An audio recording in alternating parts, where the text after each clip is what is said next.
Bonsoir les amis, j'espère que vous allez bien. Nous sommes à la veille d'un 3e confinement. Enfin, peut-être, on devra le savoir mercredi, ou peut-être plus tard, mais en tout cas, on le saura bientôt. En attendant, surtout, ne craquez pas, j'ai l'intention d'ailleurs de vous y aider. L'invité prévu ce soir a eu un empêchement familial et comme j'invite généralement ceux qui passent dans ma chronique web, dans ma web émission, au jour le jour, j'avais pas de plan B. Et puis, en réfléchissant, je me suis dit, mais si j'ai un plan B, revenir aux fondamentaux de l'optimisme, pour vous faire comprendre comment moi j'en suis arrivé là. Au fond, je me dis que ça vous sera certainement utile. Alors, commençons par le commencement. C'est quoi un optimiste?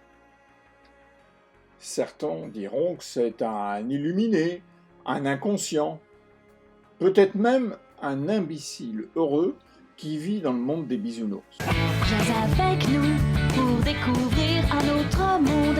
Fais de plaisir, ferme tes yeux, fais vite un vœu. On t'emmène sans attendre dans un pays merveilleux. Franchement, vous m'avez vu chez les bisounours? Non. Bien sûr, parce qu'un optimiste, c'est pas du tout ça.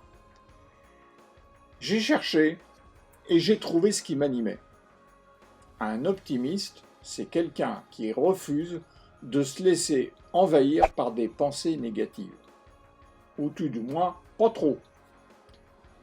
Quelqu'un qui voit le verre à moitié plein plutôt qu'à moitié vide. Vous voyez ce que je veux dire?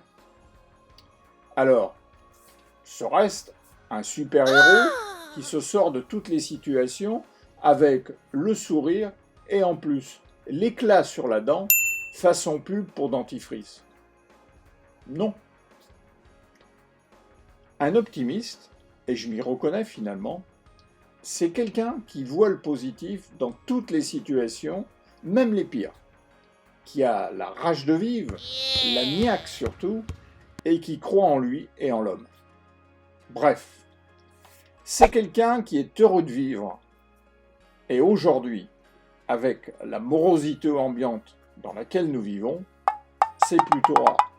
Alors, est-ce que ça en fait un bisounours?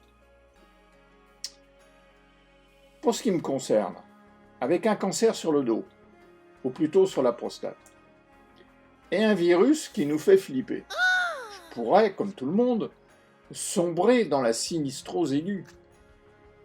Eh bien non, car je me dis que derrière cet état, qui me fait parfois douter comme tout le monde, il y a toujours un endroit pour rebondir.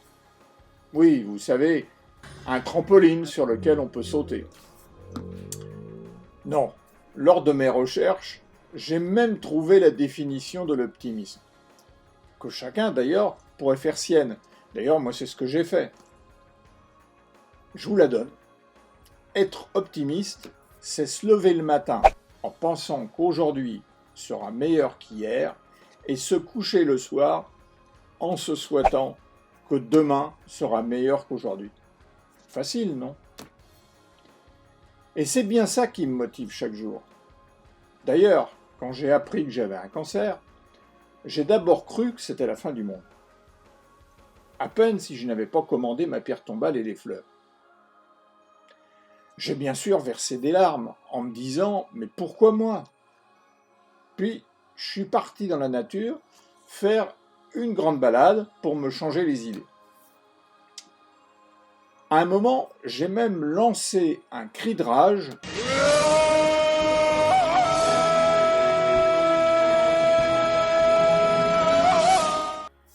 Et je me suis dit au fond de moi, mon petit gars, c'est pas encore la fin du monde.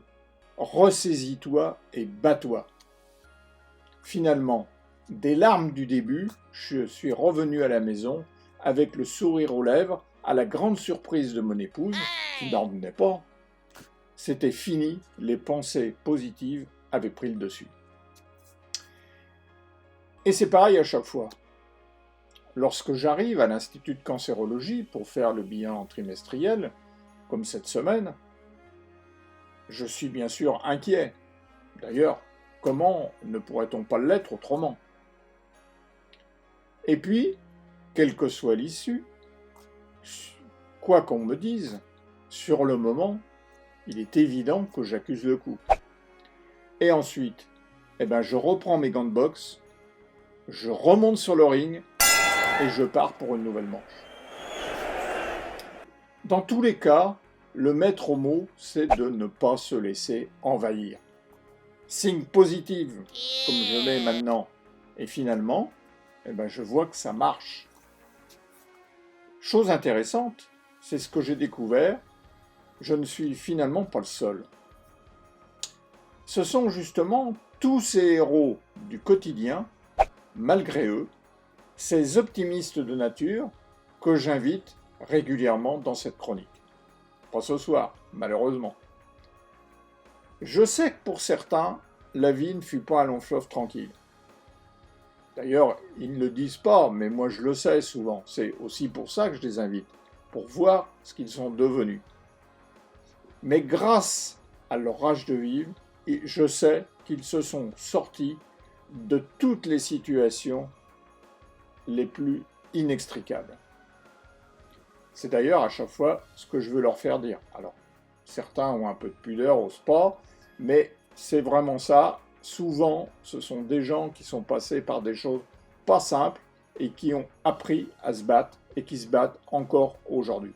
Et je les invite justement pour qu'ils soient source d'inspiration. Que leur seule expérience inspire ceux qui regardent ces vidéos et qu'ils vous donnent envie de vous battre dans la vie. Pas obligatoirement comme une maladie, comme c'est mon cas, mais bien contre des problèmes du quotidien. Un problème de travail, un problème relationnel, un problème de couple. On a tous des problèmes dans la vie. Mais en y réfléchissant bien, il y a toujours une solution. Pour peu qu'on accepte la vie telle qu'elle nous est donnée. Allez, les amis, inutile de faire plus long ce soir. Maintenant, vous savez tous de mon traité d'optimisme. Pensez-y chaque jour, chaque fois, surtout lorsque vous commencez à broyer du noir, lorsque ça va mal. Remettez-vous dans la tête ce que je vous ai dit ce soir. Pensez que ça ira mieux demain.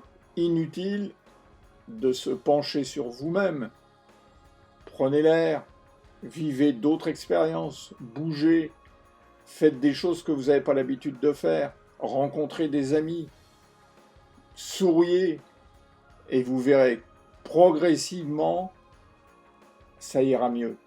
Et puis, la pensée positive, c'est un peu comme la forme physique, ça s'entretient. Plus vous la pratiquerez, mieux ça ira.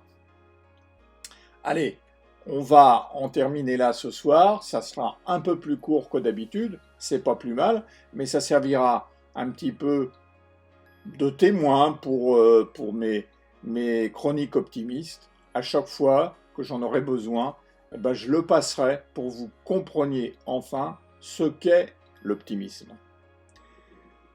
Voilà, je vous rappelle que vous pouvez me suivre sur les réseaux sociaux, sur lesquels sont publiées mes chroniques, en particulier YouTube et Facebook, sur la page des chroniques optimistes de Yannick. Vous pouvez bien sûr repartager ces vidéos pour les montrer à d'autres, mais vous pouvez aussi m'envoyer des messages sympas. Et si vous aussi, vous vous sentez une âme d'optimiste et que vous voulez faire partager votre propre expérience, qui n'est pas obligatoirement la même et qui n'est pas celle de tous les invités que j'ai eus, n'hésitez pas à m'envoyer un petit message, on passera un petit moment ensemble, c'est une quinzaine de minutes, et vous verrez, ça vous fera du bien, et ça fera du bien à tous ceux qui nous suivent. C'est l'objectif de ces chroniques optimistes. C'est qu'en ces moments de crise, en ces moments où c'est extrêmement difficile, pour tout le monde, moi y compris, et bien que finalement, on se dise que c'est pas la fin du monde, demain il fera beau, et demain ça ira mieux. Allez, je vous laisse, bonne semaine les amis, soyez prudents, et surtout, portez-vous bien.